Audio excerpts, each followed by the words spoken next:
Hi, I'm Esther. Welcome to the Orchard Garden School, and this week we're going to be looking at performing a technique called the Chelsea chop.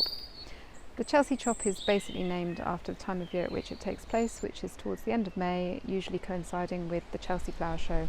And sure enough, it's the third week of May and virtual Chelsea has been on the telly all week. So in this video we're going to look at performing the Chelsea chop on a plant called veronicastrum. And essentially it's a form of pruning which allows us to manage or manipulate a plant's growth habit and its flowering time. So this plant here is a veronicastrum. Veronicastrum belong to the group of plants that we call herbaceous perennials.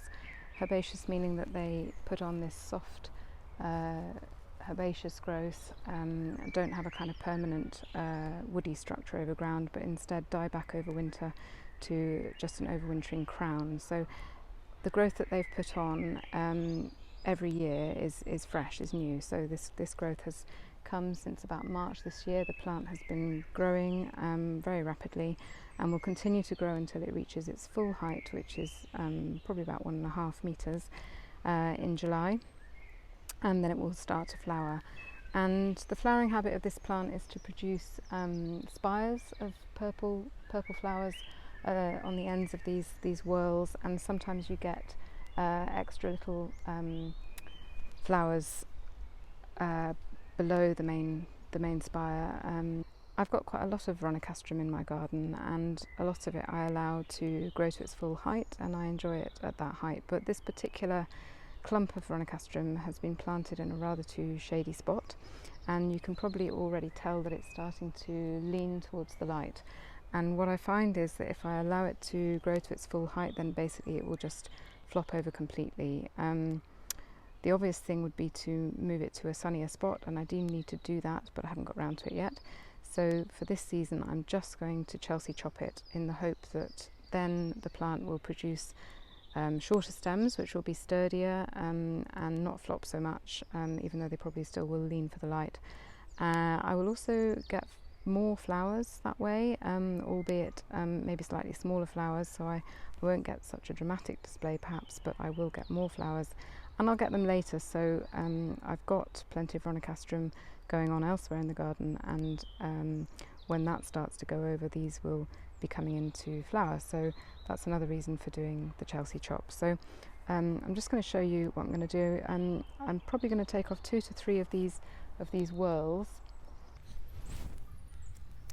and just reduce the height of this plant all over.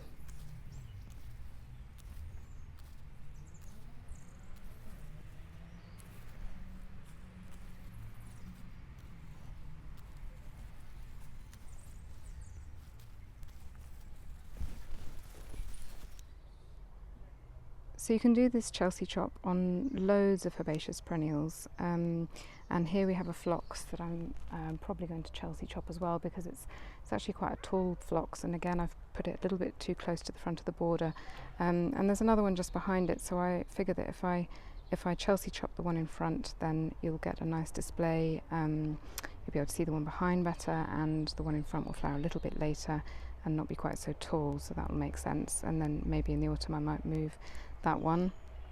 I've got more of the veronicastrum behind. I don't know how well you can see that in this light, but I've got clumps of that there, but I'll be leaving that to get tall because it'll really suit that position really well. So there you have it. Hopefully you see it's not such a complicated technique to do, and the main thing to remember really is to cut just above a pair of leaves or a leaf, just because that's where the plant will naturally produce its next set of flowers, so it looks a little bit tidier.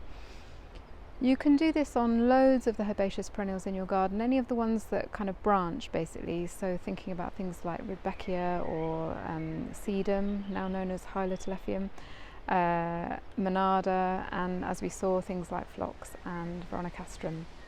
So happy chopping!